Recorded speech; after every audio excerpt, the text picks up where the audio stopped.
ബുദ്ധിമുട്ടുള്ളവർക്ക് വേണമെങ്കിൽ സൗജന്യ യാത്ര കൊടുക്കാം, വികലാംഗർക്കും കൊടുക്കാം. ഇതിപ്പോ എല്ലാവർക്കും 50,000 രൂപ ശമ്പളം വാങ്ങിച്ചോ, 1,00,000 രൂപ ശമ്പളം വാങ്ങിച്ചോണ്ട് സൗജന്യ യാത്ര. ഇതിലൊക്കെ എന്തോന്ന് അർത്ഥം? ഇത് ജനങ്ങളിൽ നിന്ന് ബുദ്ധിമുട്ടുണ്ടാക്കാനും ജനങ്ങളിൽ നിന്ന് തന്നെ അവര് പൈസ കരാമുക്കിടാക്കി വ്യാപിച്ചുള്ളൂ. അതുകൊണ്ട് എനിക്കതിൽ സന്തോഷമൊന്നുമില്ല. സുഹൃത്തുക്കളെ, എല്ലാവർക്കും നമ്മുടെ പുതിയ വീട്ടിലേക്ക് സ്വാഗതം. ഇനി നിങ്ങളെ അറിയിക്കാൻ വന്നിരിക്കുന്ന ഒരു കാര്യം എന്തെന്ന് വെച്ച് കഴിഞ്ഞാൽ, ഇന്ന് നമ്മുടെ കേരളത്തിൽ വിപ്ലവകരമായിട്ടുള്ളൊരു മാറ്റം സൃഷ്ടിച്ചുകൊണ്ടാണ് നമ്മുടെ പൂക്കി സർക്കാർ അധികാരത്തിൽ വന്നിരിക്കുന്നത്. അവർ അധികാരത്തിൽ വരുന്നതിന് മുൻപ് പറഞ്ഞിട്ടുണ്ടായിരുന്ന ഒരു പദ്ധതി, ഒരു ഗ്യാരണ്ടി, ഇന്ദിരാ ഗ്യാരണ്ടി എന്ന് പറയുന്നൊരു ഗ്യാരണ്ടി നടപ്പിലാക്കി കാണിച്ചിരിക്കുകയാണ്. അതായത് എല്ലാ സ്ത്രീകൾക്കും KSRTC ബസ്സുകളിൽ, എല്ലാ ബസ്സുകളിലുമല്ല, പ്രിയദർശിനി എന്ന് പേരിട്ടിട്ടുള്ള ഇവർക്ക് സ്ത്രീകൾക്ക് സൗജന്യ യാത്ര എന്ന പേരിൽ ഇറക്കിയിട്ടുള്ള ബസ്സുകളിൽ മാത്രം സൗജന്യ യാത്ര. ബാക്കിയുള്ള ബസ്സുകളിൽ പോയി കഴിഞ്ഞാൽ എന്തായാലും കാശ് കൊടുക്കണം. അതും ഓർഡിനറി ബസ്സുകളിൽ മാത്രമാണ്. സിറ്റി ഫാസ്റ്റ് ബസ്സുകൾ എന്ന് പറഞ്ഞിട്ട് വേറെ പേര് മാറ്റിയിട്ടുണ്ട്. ആ ബസ്സുകളിലൊന്നും ഫ്രീ ആയിട്ടുള്ള യാത്ര കിട്ടില്ല. അപ്പോൾ അതുകൊണ്ട് തന്നെയും പ്രിയദർശിനി എന്ന് പറയുന്നൊരു ബസ്സിൽ മാത്രമായിരിക്കും ഇവർക്ക് സൗജന്യമായിട്ട് യാത്ര ചെയ്യാൻ സാധിക്കുക. അപ്പോൾ ആ ഒരു ഗ്യാരണ്ടി, ആ ഇന്ദിരാ ഗ്യാരണ്ടി അവർ നടപ്പിലാക്കിയിരിക്കുകയാണ്. അപ്പോൾ പിണറായി വിജയനൊക്കെ ഇത്രയും 10 വർഷം ഇവിടെ ഇരുന്നിട്ടും ഒരു തേങ്ങയും ഉണ്ടാക്കാതെ ഇന്നിപ്പം മറ്റുള്ളവരെ കുറ്റം പറയാനായിട്ട് ഈ പദ്ധതിക്ക് പിന്നാലെ ഒരുപാട് കരച്ചിലുമായിട്ട് വരുന്നുണ്ടെന്നൊക്കെയാണ് പല കൊങ്ങിക്കുട്ടന്മാരും അടിമ കൊങ്ങികളും പറയുന്നത്. അങ്ങനെ തന്നെ ഇവന്മാരെ വിളിക്കണം. അടിമ കൊങ്ങികൾ വന്ന് കരഞ്ഞുകൊണ്ടിരിക്കുന്നത് അനന്തപുരി ഫാസ്റ്റ് എന്ന് പറയുന്ന ബസ്സുകൾക്കാണ് ഇപ്പോൾ ഈ പറയുന്ന രീതിയിൽ പേരിട്ടിരിക്കുന്നത്. എങ്ങനെയാണ് ഈ സിറ്റി ഫാസ്റ്റ് എന്ന് പറയുന്നൊരു പേര് അനന്തപുരി ബസ്സുകൾക്ക്, അല്ല അനന്തപുരി ഫാസ്റ്റ് ബസ്സുകൾക്കാണ് ഇട്ടിരിക്കുന്നത്? വെറുതെ ഓരോ ഉടായ്പകൾ കൊണ്ടൊക്കെ നമ്മളെല്ലാവരും ഇങ്ങനെ ഇറങ്ങി തിരിച്ചിരിക്കുകയാണെന്നൊക്കെയാണ് പറയുന്നത്. എൻ്റെ പൊന്നു മക്കളെ, ഇങ്ങനെ സിറ്റി ഫാസ്റ്റ് എന്ന് പേരിട്ടത് ഇപ്പോൾ എത്ര ബസ്സുകൾ അതിൽ മുക്കിയിട്ടുണ്ടെന്ന് നമുക്ക് എല്ലാവർക്കും ഒന്ന് ചിന്തിക്കാവുന്നതേ ഉള്ളൂ. എത്ര ഓർഡിനറി ബസ്സുകൾ ഈ ഒരു പേരിലേക്ക് മാറ്റിയെന്നും എത്ര ഓർഡിനറി ബസ്സുകളുടെ പേര് സിറ്റി ഫാസ്റ്റ് എന്ന് പറയുന്നൊരു രീതിയിലേക്ക് മാറ്റിയെന്നുള്ളത് നമുക്ക് ചിന്തിക്കണം. 1000 ബസ്, ഒരു എക്സാമ്പിൾ പറയുകയാണെങ്കിൽ 1000 ഓർഡിനറി ബസ് ഉണ്ടായിരുന്നെങ്കിൽ ആ 1000-ൽ 500 ബസ്സുകളും സിറ്റി ഫാസ്റ്റാക്കി മാറ്റി. അതിൽ ഒരു സംശയവും വേണ്ട. എല്ലാവരും ഫ്രീ ആയിട്ട് കൊണ്ടുപോയി കഴിഞ്ഞാൽ എങ്ങനെ ശരിയാവുന്നത്? തോന്നുന്ന സമയത്ത് തോന്നുന്ന ഒരു ബസ് എന്നുള്ള രീതിയിലാണ് ഈ ഒരു സൗജന്യ യാത്ര എന്ന് പറയുന്ന ഒരു പദ്ധതി പോകുന്നത്. അപ്പോൾ ഞാൻ ഒരു കമ്മി ആയതുകൊണ്ടോ കൊങ്ങി ആയതുകൊണ്ടോ സംഖ്യ ആയതുകൊണ്ടോ ഒന്നുമല്ല ഈ സംസാരിക്കുന്നത്. നമ്മുടെ നാട്ടിലെ ജനങ്ങളെ പറ്റിക്കുന്ന ഈ മണ്ടത്തരങ്ങൾ അത് ഇപ്പോഴും കൊട്ടിഘോഷിച്ചുകൊണ്ട് വലിയ എന്തോ സംഭവമാണെന്ന് മെഴുകിക്കൊണ്ട് നടക്കുന്ന ആളുകളെ പറ്റിയാണ് ഞാൻ ഈ ചിന്തിക്കുന്നത്, അല്ല ഞാൻ ഈ പറയുന്നത്. അപ്പോൾ ഈ ഒരു കാര്യത്തിൻ്റെ മറവിൽ നമ്മുടെ ഇടതുപക്ഷ സർക്കാർ ചെയ്തു വെച്ചിരുന്ന ഒരു പദ്ധതി നല്ല നൈസായിട്ട് വലതുപക്ഷ സർക്കാർ നിർത്തലാക്കിയിട്ടുണ്ട്. അപ്പോൾ ഞാനങ്ങനെ കുറേ ഇങ്ങനെ നോക്കുന്ന സമയത്ത് കണ്ട പോസ്റ്റുകളിലൊക്കെയും പറയുന്നത് സ്ത്രീ സുരക്ഷാ പെൻഷൻ അല്ലെങ്കിൽ സ്ത്രീ സുരക്ഷാ സ്കീം അത് നിർത്തലാക്കിയിരിക്കുന്നു, അല്ലെങ്കിൽ നിർത്തലാക്കാനായിട്ട് പോകുന്നു. അതിൽ മുഖ്യമന്ത്രി പിണറായി വിജയൻ സഖാവ് തന്നെ രംഗത്തേക്ക് വന്നിട്ടുണ്ട്. അദ്ദേഹം പറയുന്നത് തുടങ്ങിയത് 16 ലക്ഷത്തിലധികം വീട്ടമ്മമാർക്ക് ആശ്വാസമായ പദ്ധതി. സ്ത്രീ സുരക്ഷാ പെൻഷന് തുരങ്കം വെക്കുന്ന സർക്കാർ നിലപാട് അംഗീകരിക്കാനാവില്ല എന്നാണ് പിണറായി വിജയൻ സഖാവ് പറഞ്ഞിരിക്കുന്നത്. അതായത് ഈ പറയുന്ന സ്ത്രീ സുരക്ഷാ പെൻഷൻ എന്ന് പറയുന്നൊരു സാധനം ഇനി അത് കൊടുക്കാൻ പറ്റില്ല എന്നുള്ള രീതിയിലേക്ക് ഈ കൊങ്ങികളെല്ലാം തീരുമാനത്തിലെത്തിയിരിക്കുകയാണ്. അപ്പോൾ ഒരു സൈഡിൽ നിങ്ങൾ ചിന്തിക്കേണ്ട എത്രയേ ഉള്ളൂ. ഒരു സൈഡിൽ സ്ത്രീകൾക്കെല്ലാം സൗജന്യ യാത്ര എന്ന് പറയുന്ന ഒരു സാധനം വെച്ചുകൊണ്ട് തന്നെ മറ്റുള്ളവരുടെ കണ്ണിൽ പൊടിയിടാനായിട്ട്, അല്ലെങ്കിൽ മറ്റുള്ളവരുടെ കണ്ണിൽ പൊടിയിട്ടുകൊണ്ട് ഈ പറയുന്നൊരു സുരക്ഷാ സ്കീം അങ്ങ് റദ്ദാക്കിയിരിക്കുകയാണ്. 2026 ഫെബ്രുവരി 11-ാം തീയതിയാണ് പിണറായി സർക്കാർ, അല്ലെ പിണറായി വിജയൻ സർക്കാർ ഇരിക്കുന്ന സമയത്ത്, അല്ലെങ്കിൽ ഇടതുപക്ഷ സർക്കാർ ഇരിക്കുന്ന സമയത്ത് ഈ ഒരു പദ്ധതി നടപ്പിലാക്കിയത്. എന്നിട്ട് അതിന് ശേഷമുള്ള ആ ഒരു മാസങ്ങളിലെല്ലാം എല്ലാവരുടെ അക്കൗണ്ടുകളിലേക്ക് ഈ പറയുന്ന 1000 രൂപ വീതം പെൻഷനായിട്ട് കിട്ടുന്നുണ്ടായിരുന്നു. ആ സ്കീമിൽ പറയുന്നത് എങ്ങനെയാണെന്ന് വെച്ച് കഴിഞ്ഞാൽ ഇങ്ങനെയാണ്. കേരള സർക്കാർ 2026 ഫെബ്രുവരി 11-നാണ് സ്ത്രീ സുരക്ഷാ പെൻഷൻ പദ്ധതി ഔദ്യോഗികമായി ആരംഭിച്ചത്. തൊഴിൽ രഹിതരായ സ്ത്രീകൾക്കും ട്രാൻസ്ജെൻഡർ വിഭാഗത്തിനും പ്രതിമാസം 1000 രൂപയാണ് ഈ പദ്ധതിയിലൂടെ ധനസഹായം നൽകുന്നത്. പ്രായം 35-നും 60-നും ഇടയിലുള്ള ആളുകൾ. മുൻഗണന എന്ന് പറയുന്ന റേഷൻ കാർഡ് മുൻഗണന എന്ന് പറഞ്ഞു കഴിഞ്ഞാൽ മഞ്ഞ പിങ്ക് റേഷൻ കാർഡ്, നീല വെള്ള റേഷൻ കാർഡ് ഉടമകൾക്ക് ഈ ആനുകൂല്യം ലഭിക്കില്ല. ഈ മഞ്ഞ പിങ്ക് റേഷൻ കാർഡുകൾ ആ വിഭാഗത്തിലുള്ള ആളുകൾക്കാണ് ഒരു ആനുകൂല്യം ലഭിക്കുക. സർക്കാരിൻ്റെ മറ്റ് സാമൂഹിക ക്ഷേമ പെൻഷനുകളോ വിധവ അല്ലെങ്കിൽ അവിവാഹിത അല്ലെങ്കിൽ വികലാംഗ പെൻഷനുകൾ, മറ്റ് പെൻഷൻ ആനുകൂല്യങ്ങളോ വാങ്ങാത്തവരായിരിക്കണം. ഒരു പെൻഷനും കൈപ്പറ്റുന്നവരായിരിക്കാൻ പാടില്ല. കേരളത്തിലുള്ള ആളുകളായിരിക്കണം. കേന്ദ്ര സംസ്ഥാന സർക്കാർ സർവീസിലോ അല്ലെങ്കിൽ പെർമനൻ്റ് അല്ലെങ്കിൽ കരാർ ഏത് രീതിയിലുള്ള ജോലിയിൽ ചെയ്യാത്ത, അല്ലെങ്കിൽ അങ്ങനെയുള്ള ഒരു രീതിയിലുള്ള ജോലിയും ചെയ്യാത്ത ആളുകളായിരിക്കണം ഇതിനപേക്ഷിക്കുന്നവരെന്നൊക്കെയായിരുന്നു നമ്മൾ കണ്ടിരുന്നത്.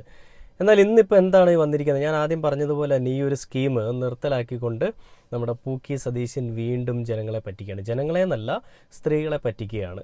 അവർക്ക് കിട്ടിക്കൊണ്ടിരുന്ന ഒരു 1000 രൂപയെങ്കിൽ 1000 രൂപ, ആ 1000 രൂപയും കൊടുക്കാൻ പറ്റില്ല എന്ന് പറഞ്ഞുകൊണ്ട് പറ്റിക്കുകയാണ്.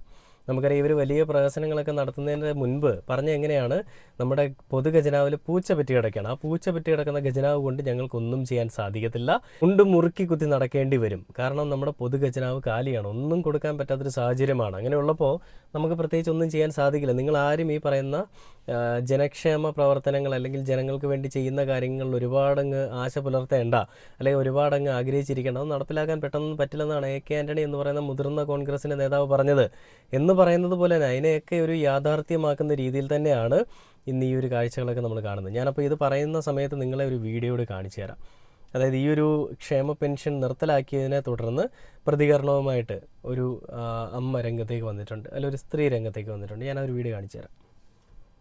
മാർച്ച് വരെ കിട്ടിയിരുന്ന ആ സ്ത്രീ സുരക്ഷാ പെൻഷൻ കിട്ടാത്തതിനെ സംബന്ധിച്ചുള്ള പ്രതിഷേധം വളരെ ശക്തമായിട്ട് ഞാൻ ഇവിടെ രേഖപ്പെടുത്തുകയാണ്. ടീച്ചറെ, പൈസ ബജറ്റിൽ മാറ്റി വെച്ചു എന്ന് പറയുമ്പോഴും പൈസ ശരിക്കും ഖജനാവില് ആകെ 5000-6000 കോടി രൂപയാണ് ഉണ്ടായിരുന്നത്. അത് തന്നെ പലതിനും മുടക്കം വന്നിരിക്കുകയായിരുന്നു LDF സർക്കാർ പോകുമ്പോൾ. അതായത് വലിയ തോതിൽ അത് 10000-20,000 രൂപയുടെ മുടക്കം ഉണ്ടായിരുന്നു പല സ്ഥാപനങ്ങൾക്ക് നൽകാൻ. അങ്ങനെയാണ് പോയത്. ഈ ബജറ്റ് മാറ്റി വെച്ചത് കൊണ്ട് മാത്രം ആയില്ലല്ലോ. ഇപ്പോൾ GST ഇനത്തിൽ നമ്മൾ പ്രതീക്ഷിച്ചതിന്റെ ഇരട്ടി തുക നിങ്ങൾ ഞാൻ കേട്ടിട്ടുണ്ടാവും, ഞാനും വായിച്ചു ഇല്ലേ. കഴിഞ്ഞ വർഷത്തേക്കാൾ കിട്ടിയതിന്റെ ഇരട്ടി തുക എത്ര കോടി രൂപയാണ്? 14,000 കോടി രൂപയാണ് മറ്റോ ഇപ്പോൾ ലഭിച്ചിട്ടുണ്ട്. അത് ഓരോ ഗവൺമെന്റ് വരുമ്പോ ആ ഗവൺമെന്റ് സൂക്ഷിച്ചു വെക്കുന്ന തുകയെ കുറിച്ചാണ്. ഒരു 10 പൈസ ഇല്ലാന്നുള്ളതല്ല.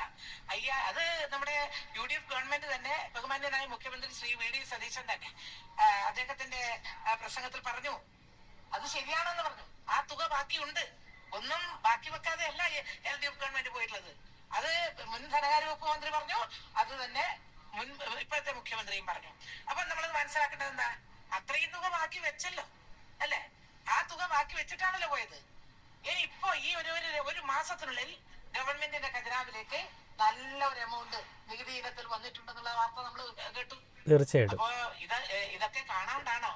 ഇതൊക്കെ മനസ്സിലാക്കിയിട്ട് തന്നെയല്ലേ കഴിഞ്ഞ ഒക്ടോബർ മാസം സ്ത്രീ സുരക്ഷാ പെൻഷൻ കൊടുക്കുന്നുണ്ടെന്നുള്ളത് കേരളത്തിൽ എല്ലാവർക്കും അറിയാം. അത് രാഷ്ട്രീയം നോക്കിയിട്ട് കൊടുക്കുന്നതല്ല, അത് UDF പ്രവർത്തകരായിട്ടുള്ളവരുടെ വീടുകളിലും കിട്ടുന്നുണ്ടാവും. ഒരു നല്ല പദ്ധതി, ഒരു പ്രത്യേകിച്ച് സ്ത്രീ സുരക്ഷാ പദ്ധതി, അതിനിങ്ങനെ പാരവെക്കുന്ന പണി പാടില്ല. അങ്ങനെ വല്ല ഉദ്ദേശവും ഉണ്ടെങ്കിൽ, ഇത് അവസാനിപ്പിക്കാം എന്നുള്ള ഉദ്ദേശമാണ് ഗവൺമെന്റ് ഉള്ളതെങ്കിൽ അത് നല്ലതിനല്ല. എന്ന് മാത്രമല്ല, അത് തുടരണം എന്ന് ശക്തമായ ഭാഷയിൽ ഞാൻ ആവശ്യപ്പെടുകയാണ്.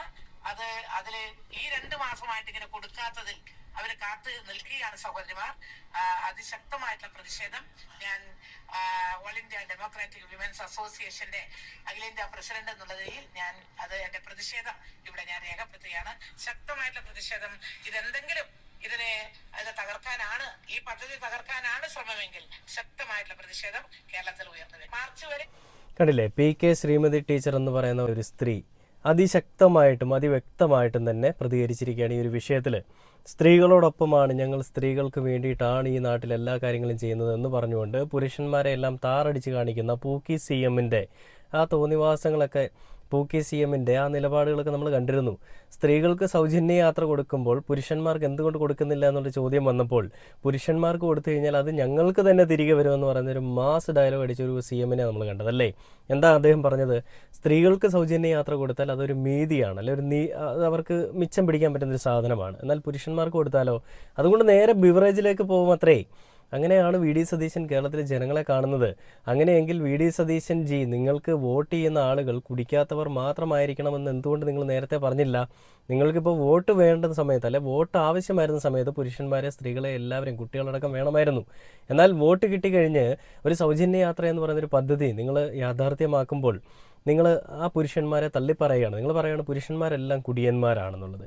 എന്ന് പറഞ്ഞുകൊണ്ട് ഇവിടെ നടപ്പിലാക്കിക്കൊണ്ടിരുന്ന, ഇടതുപക്ഷ സർക്കാർ നടപ്പിലാക്കിക്കൊണ്ടിരുന്ന പല കാര്യങ്ങളും, സാമ്പത്തിക പ്രതിസന്ധികൾ അങ്ങേയറ്റം വരെ കഷ്ടത്തിലായിരുന്നിട്ടും അല്ലെങ്കിൽ വളരെയധികം ബുദ്ധിമുട്ടിലായിരുന്നിട്ടും പൊതുഖജനാവ് കാലിയാക്കിയിട്ട് UDF ഇറങ്ങിപ്പോയിരുന്നിട്ട് പോലും അവരുടെ കടങ്ങൾ വീട്ടാനായിട്ട് വീണ്ടും വീണ്ടും കടം എടുത്തുകൊണ്ടിരിക്കുന്ന സമയത്ത് പോലും ജനങ്ങൾക്ക് വേണ്ടുന്ന അവരുടെ ആവശ്യ കാര്യങ്ങളെല്ലാം ചെയ്തു കൊടുത്തൊരു സർക്കാരായിരുന്നു ഇടതുപക്ഷ സർക്കാർ. എന്നാൽ ആ സർക്കാർ മുന്നോട്ട് വെച്ച പല ആശയങ്ങളും പല ആദർശങ്ങളും വേണ്ടെന്ന് വെച്ചുകൊണ്ടിരിക്കുകയാണ് ഇന്നത്തെ ഈ UDF സർക്കാർ. അതിലെടുത്ത് പറയേണ്ട പേര് എന്തൊക്കെയാണ്? ഇപ്പോൾ വയനാട് ടൗൺഷിപ്പ് നിർത്തലാക്കി വെച്ചു. വയനാട് ടൗൺഷിപ്പിൻ്റെ പണി നടക്കുന്നില്ല. അവിടുത്തെ ആളുകൾ പറയുന്നുണ്ട് പെട്ടെന്ന് പണി നടക്കണം, അല്ലെ പെട്ടെന്ന് പണികൾ തീർത്ത് ഞങ്ങൾക്ക് വീട് തരണം, അത് പറയുന്നുണ്ട്. അത് അവർ നൈസായിട്ട് നിർത്തി വെച്ചു എന്നുള്ളൊരു കാര്യം നമുക്കിവിടെ വ്യക്തമാണ്. ബാക്കി എടുത്തു പറയാനാണെങ്കിൽ വേറെയും കാര്യങ്ങളുണ്ട്. കേരയിൽ അതിവേഗ ട്രെയിൻ എന്ന് പറയുന്നൊരു പദ്ധതിയുമായിട്ടാണ് കേരയിൽ എന്ന് പറയുന്നൊരു പദ്ധതി മുന്നിലേക്ക് കൊണ്ടുവന്ന് LDF സർക്കാർ ഇവിടെ നടപ്പിലാക്കാൻ ശ്രമിച്ചത്. എന്നാൽ അത് നടപ്പിലാക്കില്ല എന്നുള്ളത് UDF സർക്കാരിൻ്റെ നയത്തിൽ വന്നു. UDF സർക്കാർ നടപ്പിലാക്കുന്നില്ല. ലൈഫ് മിഷൻ, ഒരുപാട് പാവപ്പെട്ട നിർധനരായിട്ടുള്ള ആളുകൾക്ക് ഒരു വീട് കിട്ടുന്ന പദ്ധതിയായിരുന്നു ലൈഫ് മിഷൻ. ആ ലൈഫ് മിഷനിൽ കൂടി വീട് കിട്ടുന്ന ആ ഒരു പദ്ധതിയും ഞങ്ങൾ നടപ്പിലാക്കില്ല എന്ന് പറഞ്ഞുകൊണ്ട് അതും നിർത്തലാക്കി. അങ്ങനെ എത്രയെത്ര കാര്യങ്ങളാണ്. ഇതെല്ലാം നിർത്തലാക്കിയിട്ടാണ് ഒരു സൗജന്യ യാത്ര എന്ന് പറയുന്നൊരു സാധനം കൊടുക്കുന്നതെങ്കിൽ, അല്ലെങ്കിൽ അങ്ങനെ ഒരു സാധനമാണ് ഇനി കൊടുക്കാൻ നിങ്ങൾ പോകുന്നതെങ്കിൽ ഞങ്ങൾക്ക് വെറും പുച്ഛം മാത്രമേ ഉള്ളൂ. കാർക്കിച്ച് തുപ്പും ഞങ്ങളടക്കമുള്ള കേരളത്തിലെ ജനങ്ങൾ. ഇപ്പോൾ വലിയ രീതിയിൽ കൊങ്ങികൾ കിടന്ന് ആഘോഷിക്കുന്നുണ്ട്. ഇടതുപക്ഷ സർക്കാർ ഇത്രയും നാൾ ഇവിടെ നിന്നിട്ട് എന്തോ ഉണ്ടാക്കിയെന്നുള്ളത്. ഇടതുപക്ഷ സർക്കാർ ഒന്നും നിർത്തലാക്കിയിട്ടല്ല മക്കളെ എല്ലാം ചെയ്തത്. അവരെല്ലാം ചെയ്യുന്നതിൻ്റെ കൂട്ടത്തിൽ തന്നെയാണ് ബാക്കിയുള്ള കാര്യങ്ങൾ ഇംപ്ലിമെൻ്റ് ചെയ്തതും. എന്നാൽ നിങ്ങളുടെ കൂട്ടത്തിലുള്ള ആളുകൾക്ക് അതിനുള്ള നട്ടലില്ലെന്നേ. നട്ടല് മാണത്വം എന്ന് പറയുന്ന സാധനം, ഇത് രണ്ടും വേണം. ആരുടെയും മുന്നിൽ വളയേണ്ട ഇടങ്ങളിൽ മാത്രം വളയുന്നൊരു നട്ടൽ എല്ലാവർക്കും വേണം. എന്നാൽ ഇവിടെയുള്ള ആളുകൾക്ക് ഫുള്ള് വളഞ്ഞ നട്ടലാണ്. എല്ലാവരുടെയും മുന്നിൽ പോയി ഓച്ചാനിച്ച് നിൽക്കുന്ന തരത്തിലുള്ള നട്ടലാണ്. അതുകൊണ്ട് തന്നെയും എല്ലാം നിർത്തലാക്കുമെന്നേ. ഒന്നും കിട്ടിയില്ലെങ്കിലും കുഴപ്പമില്ല, ആ ഒരു ചിരിയും അദ്ദേഹത്തിൻ്റെ ഒരു പ്രഹസനവും ഒക്കെ മതി. അതുകൊണ്ട് ഞങ്ങൾ സന്തുഷ്ടരാന്ന് പറഞ്ഞുകൊണ്ടിരിക്കുന്ന കേരളത്തിലെ ജനങ്ങളെ കാണുമ്പോൾ വെറും പുച്ഛം മാത്രമേ ഉള്ളൂ. എനിക്ക് ഒരു വികാരവുമാരെ പറ്റി തോന്നുന്നില്ല. കാരണം ഇതൊക്കെ നമ്മൾ അനുഭവിക്കേണ്ടി വരും. നമ്മുടെയൊക്കെ അവസ്ഥ എന്ന് പറയുമ്പോഴേ വളരെയധികം പരിതാപകരമാണ്. അപ്പോൾ ഈ ഒരു സ്ത്രീകൾക്ക് സൗജന്യ യാത്ര എന്ന് പറയുന്ന സാധനത്തിനെ പറ്റി ഒരു വീട്ടമ്മ പ്രതികരിക്കുന്നുണ്ട്. ഒരു പ്രായം ചെന്നൊരു അമ്മയാണ്. ആ അമ്മ കൃത്യമായിട്ട് കാര്യങ്ങളെപ്പറ്റി പറയുന്നുണ്ട്. ആ ഒരു വീഡിയോ ഞാൻ നിങ്ങളെ കാണിച്ചിരുന്നു. ഇത് കാണുമ്പോൾ അതുകൂടെ കാണണം.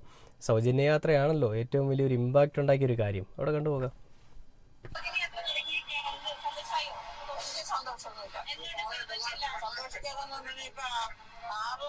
എല്ലാത്തിനും ഒരേപോലെ ആയിരുന്നു സർക്കാർ ഇപ്പൊ ചെയ്തെങ്കിലും ജനങ്ങളിൽ നിന്നല്ലേ ഇതെല്ലാം ഈടാക്കുന്നത്. തീർച്ചയായിട്ടും നമ്മൾ എന്തൊന്നും സന്തോഷിക്കാൻ. ഇതിപ്പോ സൗജന്യ യാത്ര എന്ന് പറഞ്ഞ് ആൾക്കാരെ പുരുഷന്മാരെ ഓട്ടുന്നവർക്ക് വേണ്ടേ? പുരുഷന്മാര് നമ്മളെ കൂടെ വരണം, പുരുഷന്മാരെ ടിക്കറ്റ് കൊടുത്തിട്ട് നമ്മൾ ടിക്കറ്റ് എടുക്കാതെ സൗജന്യമായിട്ട് ഇതൊക്കെ നിലനിൽക്കാനാണ് ഈ സർക്കാർ ഇതൊക്കെ രൂപീകരിച്ച് വെച്ചാൽ. ഇതിലൊന്നും ഞാൻ നോക്കിയിട്ടൊന്നുമില്ല. അവർക്ക് ഒന്നും ചെയ്യായിരുന്നു. 6 വയസ്സ് തൊട്ട് 16 വയസ്സ് വരെ 60 മുകളിലോട്ടുള്ളവർക്ക് വേണമെങ്കിൽ സൗജന്യ യാത്ര കൊടുക്കാം, വികലാംഗർക്കും കൊടുക്കാം. ഇതിപ്പോ എല്ലാവർക്കും 50,000 രൂപ ശമ്പളം വാങ്ങിച്ചോണം, 1,00,000 രൂപ ശമ്പളം വാങ്ങിച്ചോണ്ട് സൗജന്യ യാത്ര. ഇതിലൊക്കെ എന്തോന്ന് അർത്ഥം? ഇത് ജനങ്ങളിൽ നിന്ന് ബുദ്ധിമുട്ടുണ്ടാക്കാനും ജനങ്ങളിൽ നിന്ന് തന്നെ അവര് പൈസ കരമുക്കിടാക്കി ആക്കിയിട്ടുള്ളൂ. അതുകൊണ്ട് എനിക്കതിൽ സന്തോഷമൊന്നുമില്ല. എനിക്ക് ഒരു സന്തോഷമില്ല. ഞാനൊരു സ്ത്രീ തന്നെയാണ്, സൗജന്യ യാത്രയാണ്. എനിക്കതിൽ ഒരു സന്തോഷമില്ല. ജനങ്ങളെ പിടുങ്ങാൻ വേണ്ടിയുള്ള സന്തോഷം. ഞാൻ ആ ബസ്സിൽ ഇങ്ങോട്ട് വന്നപ്പോഴും കയറിയില്ല. ഒരിക്കലും കയറില്ലെന്നല്ല, അതിൽ കയറൂലെന്നല്ല ഞാൻ പറഞ്ഞത്. ഇതിന്റെ അതിലുണ്ടാകുന്ന ബുദ്ധിമുട്ടാണ് ഞാൻ പറഞ്ഞത്. അതിന് ഞാൻ കയറൂല എന്ന് ഞാൻ പറഞ്ഞില്ല. ബസ് യാത്ര നമുക്ക് എല്ലാവർക്കും ഉണ്ട്. അപ്പൊ പിന്നെ ഇങ്ങനെയും കൂടെ ആവുമ്പോഴോ അപ്പൊ ചെയ്യുന്നത് നല്ലതാണോ എന്നേ ഞാൻ പറഞ്ഞോളൂ. അല്ല, ഞാൻ ആ ബസ്സിൽ കയറൂലെന്നല്ല പറഞ്ഞത്. സർക്കാർ ഇത് ഉണ്ടാക്കി വെച്ചിട്ടുണ്ട്. ജനങ്ങൾക്ക് ബുദ്ധിമുട്ടും ജനങ്ങളിൽ നിന്ന് പിഴിയാൻ വേണ്ടി തന്നെയാണ് ഇത് വെച്ചേക്കുന്നത്. അല്ലാതെ അവർക്കിത് നഷ്ടം വന്ന അവര് ഇന്ധനങ്ങളിലും സാധനങ്ങളിലൊക്കെ വിലക്കയറ്റം ഉണ്ടാവൂല. അപ്പൊ നമ്മളിൽ നിന്നല്ലേ പിഴിയണം. പിന്നെ നമുക്ക് എന്തൊരു ലാഭം? എന്തോന്ന് ലാഭമാണല്ലേ? അതുകൊണ്ടാണ് ഞാൻ പറഞ്ഞത്. അത് കേരളമെന്നല്ല ഞാൻ പറഞ്ഞത്. കണ്ടില്ല, വളരെ വ്യക്തമായിട്ട് തന്നെയാണ് ഈ ഒരു വീട്ടമ്മ ഈ കാര്യങ്ങളെ പറ്റി പറയുന്നത്. അതായത് ഈ സൗജന്യ യാത്ര എന്ന് പറയുന്ന ഒരു സാധനമായിട്ട് മുന്നിലേക്ക് വരുമ്പോൾ ഇതിൻ്റെ വരാഴികൾ എന്തൊക്കെയാണെന്നുള്ളത് കൃത്യമായിട്ടുള്ള ബോധ്യമുള്ള ആളുകൾക്ക് ഒരിക്കലും ഇതൊരു സന്തോഷകരമായിട്ടുള്ളൊരു വാർത്തയല്ല. ഇത് സൗജന്യ യാത്ര കൊടുക്കുമ്പോൾ പലരും പ്രതികരിച്ചിട്ടുണ്ടായിരുന്നു, പലരും പ്രതിഷേധിച്ചിട്ടുണ്ടായിരുന്നു ഈ രീതിയിൽ. എങ്ങനെയാണെന്ന് വെച്ച് കഴിഞ്ഞാൽ സൗജന്യ യാത്ര എന്ന് പറഞ്ഞുകൊണ്ട് നിങ്ങളൊരു പദ്ധതി ഇറക്കുമ്പോൾ അത് എപ്പോഴും, അല്ലെങ്കിൽ അത് ആർക്കൊക്കെയാണ് കൊടുക്കേണ്ടതെന്നുള്ളൊരു കൃത്യമായിട്ടുള്ളൊരു കാര്യത്തെപ്പറ്റി പറഞ്ഞുകൊണ്ടായിരുന്നു അവരെല്ലാം മുന്നിലേക്ക് വന്നിരുന്നത്. അതായത് 60 വയസ്സിന് മുകളിലേക്കുള്ള, അതായത് പ്രായം ചെന്നിട്ടുള്ള ആളുകൾക്കും പിന്നെ പഠിക്കുന്ന കുട്ടികൾക്കുമൊക്കെയാണ് സൗജന്യ യാത്ര കൊടുക്കുന്നതെങ്കിൽ അതാണ് ഏറ്റവും ബെസ്റ്റ്, അല്ലെങ്കിൽ അതാണ് ഏറ്റവും ബെറ്റർ എന്ന് പറഞ്ഞുകൊണ്ടായിരുന്നു അവർ പ്രതികരിച്ചിരുന്നത്, അല്ലെങ്കിൽ അവർ സംസാരിച്ചു കൊണ്ടിരുന്നത്. അപ്പോൾ അങ്ങനെ ഈ പറയുന്ന സൗജന്യ യാത്ര എന്ന് പറയുന്നൊരു കാര്യം അത് വലിയ കൊട്ടിഘോഷിക്കേണ്ട ഒരു കാര്യമൊന്നുമല്ല. അത് വലിയൊരു ഉടായ്പിൻ്റെ ഒരു മുന്നോടിയായിട്ട് നടക്കുന്ന കാര്യങ്ങളാണെന്ന് തന്നെയാണ് ഈ ഒരു വീട്ടമ്മയും പ്രതികരിച്ചുകൊണ്ടിരിക്കുന്നത്. എന്തായാലും എല്ലാം നിർത്തലാക്കി, ഇടതുപക്ഷ സർക്കാർ ചെയ്തു കൊടുത്തുകൊണ്ടിരുന്ന എല്ലാ സാധനങ്ങളും നിർത്തലാക്കിയിട്ട് ഞങ്ങളിവിടെ വലിയൊരു ഇമ്പാക്റ്റ് ഉണ്ടാക്കാൻ ശ്രമിക്കുകയാണെന്ന് പറഞ്ഞുകൊണ്ട് അങ്ങനെ പറയാനാണ് നിങ്ങൾ ഉദ്ദേശിക്കുന്നതെങ്കിൽ അത് വലിയൊരു ഇമ്പാക്റ്റ് അല്ല, അല്ലെങ്കിൽ അത് വലിയൊരു വികസനമൊന്നുമല്ല. അത് വെറും പ്രഹസനം മാത്രമാണ്. കഷ്ടം തന്നെയാണ്.